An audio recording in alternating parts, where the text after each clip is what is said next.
Jesus ou qualquer outro. Não há como seguir Jesus e seguir outras coisas. Eu fiz a escolha por seguir Jesus. Então, meu amado, o que eu estava falando? A figura do padre e a figura do que hoje é conhecido como pastor, eu já não digo a figura do pastor bíblico, mas a figura do que hoje é conhecido como pastor é a mesma coisa.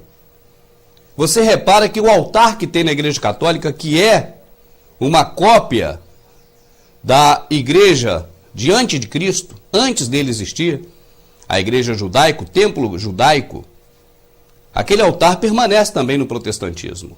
Muitos deles, inclusive, têm as duas colunas, onde se enfeita com um jarro de planta. Muitos deles, muitos, têm as duas colunas, a coluna de Boaz e de Jacó.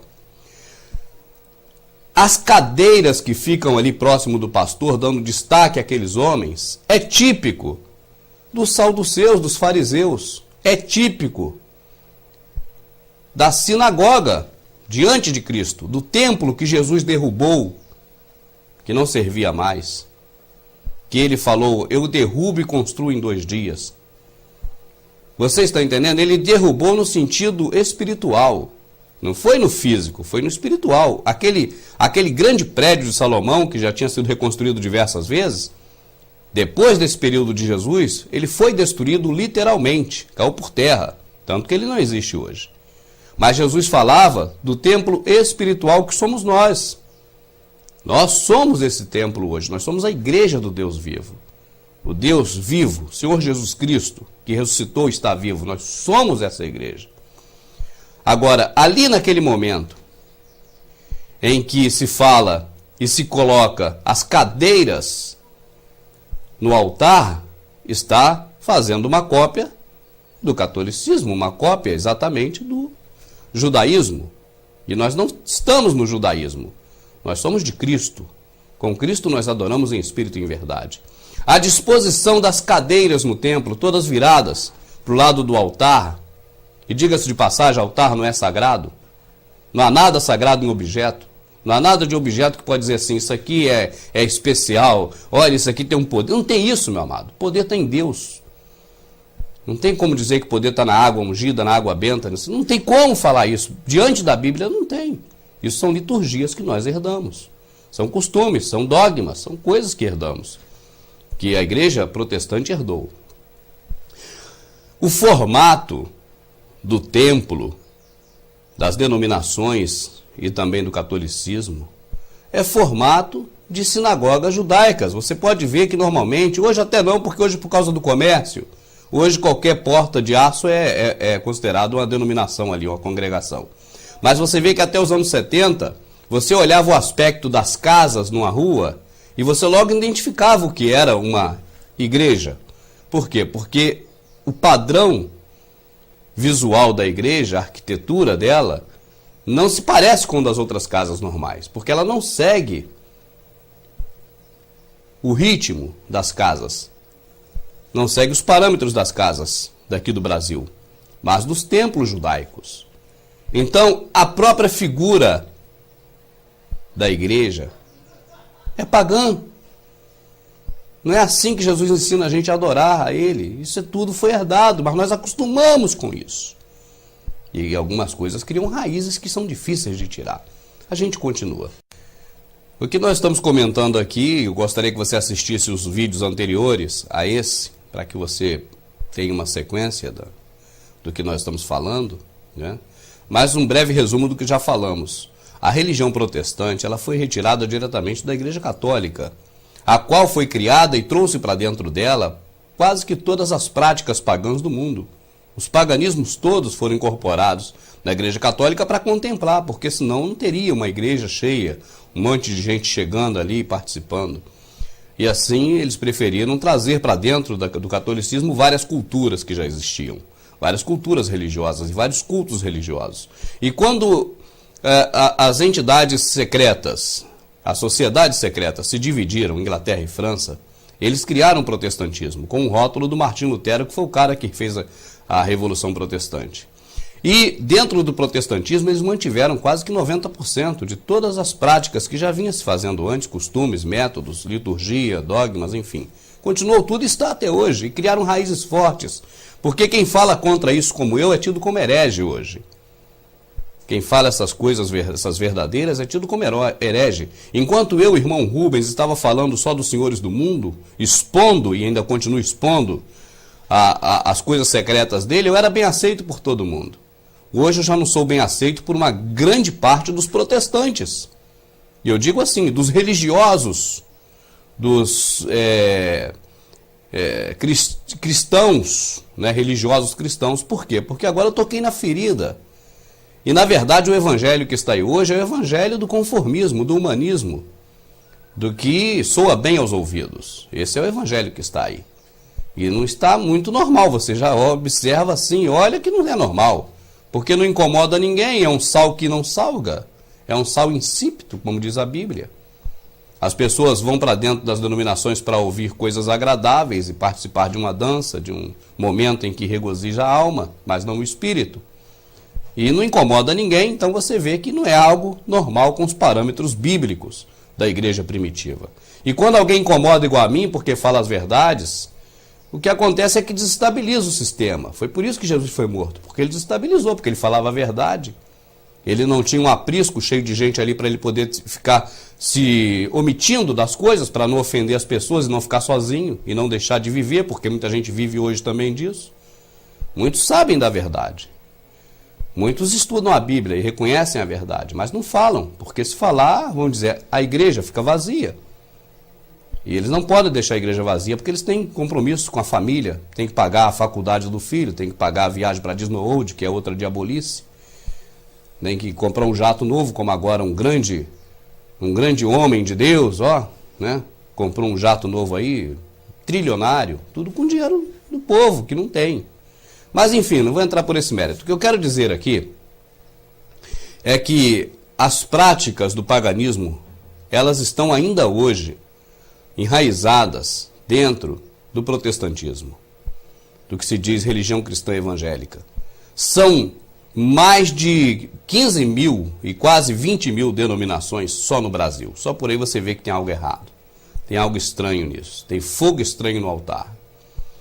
E as práticas fundamentais da época em que as sociedades secretas se dividiram e criaram o protestantismo, elas continuam praticamente.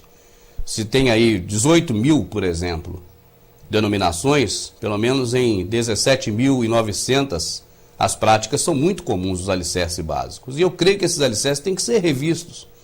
Esses alicerces que constituem hoje o protestantismo têm que ser revistos com base na igreja primitiva. Primeiro, nós temos que rever a questão de pastor, porque eu não vejo como pastor essas atividades que tem hoje, que são associadas a homens que têm título de pastor. Não estou aqui falando mal desses homens, não estou falando mal dessas pessoas, eu estou dizendo que essa função que eles desempenham não é bíblico.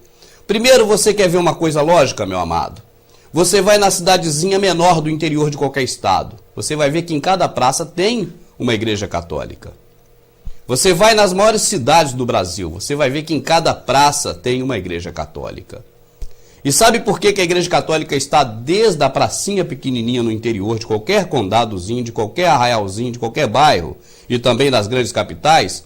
Porque todos esses locais, no momento do descobrimento, em que era descoberto esse local, ali já existia ali um membro da igreja católica para implementar a igreja ali.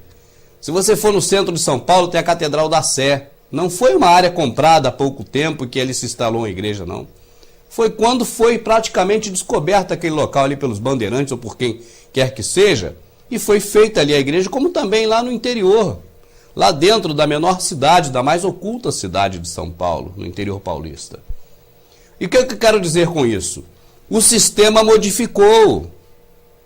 O sistema virou templocentrista. O que é templocentrista? É o inverso à palavra de Deus. O Senhor Jesus diz assim: ide por todo mundo, ide, não é vinde. Mas eles modificaram o sentido. E o protestantismo saiu do catolicismo e continuou com a mesma coisa. Cria-se uma paróquia, um campo, né, para os evangélicos, só mudou o nome, né? E ali se chama as pessoas para ir para ali, para aquele campo, para aquele aprisco, Aí você sabe o que acontece, meu amado? Isso aí eu não gosto muito de tocar nesse assunto que me dá um rancor, porque eu sou humano também, sabe, meu amado? A Bíblia fala para a gente chorar com os que choram, sorrir com os que sorriem. Isso é praticar a religião, a verdadeira religião. É amar o próximo e fazer algo pelo próximo, e chorar com o próximo e sorrir com o próximo. E quem é mais próximo do que a nossa família? Porque quem não cuida dos seus negou a fé, é pior que o ímpio. E quando nós saímos de casa, é o que me deixa triste, para ir para esses locais, para ficar lá, oh, glória, aleluia, glória, aleluia, glória, pensando só no ego, só na gente. Na nossa casa fica um primo que não conhece Jesus, que está entregue às drogas. Na nossa casa, às vezes, fica a nossa mãe que já está velhinha, quase partindo. Para onde? Na nossa casa ficam outras pessoas feridas espiritualmente, que estão doentes espiritualmente, que não têm força para ir com a gente. E você acha que Deus vai se agradar, meu amado, de ver você lá, glória, glória, glória, aleluia. Ó, Deus maravilhoso. Deus vai gostar disso e ver, deixando os irmãos lá padecendo, meu amado. Pronto para Satanás arrebanhar. Esse templocentrismo causa isso, meu amado. As pessoas saem para a igreja e ainda dizem assim, se quiser vir, vem, já cansei de chamar, não quer vir? Meu amado, como é que você vai dar comida para um doente? Você vai falar, almoça, meu filho. Você não quer almoçar porque está com febre, está com dor de barriga, está com dor de cabeça, você está doente, não quer almoçar, então não come, vai morrer. Meu amado, se a pessoa está doente, a pessoa não tem força nem para comer. Você está entendendo? Se a pessoa está doente, a pessoa não quer nem se alimentar, porque a doença não deixa a pessoa comer arroz e feijão. Agora imagine a doença espiritual, meu amado. Você acha que a pessoa que está doente espiritualmente tem força para levantar e ir para aquele templocentrismo? Não, meu amado. Aí a gente covardemente diz assim, a culpa é dele, já chamei, não quer ir? Que é isso, meu amado? Mas eu vou lá, oh, aleluia, aleluia, como eu te amo, Senhor, aleluia, eu te amo, eu te amo. Deus não está preocupado com isso não, meu amado. O culto racional para Deus não é esse não. Isso aí contempla, meu amado. Talvez a você de ficar falando aleluia, glória. Eu não estou dizendo que não deve falar glória, aleluia não, meus amados. Eu falo glória, aleluia, eu louvo ao meu Senhor. O que eu estou dizendo é sobre esse aspecto, de você pensar em você, eu pensar em mim, e fazer isso e achar que está tudo bem, e deixar os parentes, já não falo estranho, mas parentes do lado de fora. Isso é egoísmo. Isso não é chorar com os que choram e sorrir com os que sorriem, não. É pena que está acabando o tempo, que eu ia contar o que aconteceu na denominação que uma pessoa muito próxima da gente pertencia até a semana passada. Eu ia contar aqui agora, mas o tempo está curto, a gente conta no próximo. Só para você ter uma ideia do que eu estou falando. Bom, no vídeo passado, eu estava comentando sobre a questão do templocentrismo, em que, desde que foi criada a religião, se inverteu o ide de Jesus para a vinde, ou seja, cria-se um templo no centro, né? E a católica fazia isso muito bem quando eram colonizados os municípios, os estados, que sempre ia também alguém da católica e implantava ali uma igreja. E com isso as pessoas eram chamadas pelo sino, né? O sino é para isso, para a pessoa ver que vai ter ali a reunião e comparecer. E chegamos ao ponto de que o protestantismo foi criado do catolicismo e seguiu também 99, não 99, mas mais de 90% dos costumes católicos, e um deles é esse, o templocentrismo. E eu dizia aqui que as pessoas, eu, você, nós, ficamos felizes por ter Jesus no coração, por louvar a Deus, por ser de Cristo e por ser salvo. Mas o nosso ego, porque não é ensinado isso nas denominações, eles não ensinam isso, mas o nosso ego faz com que nós deixemos em casa até os parentes mesmo lá perecendo, indo para o inferno. E nós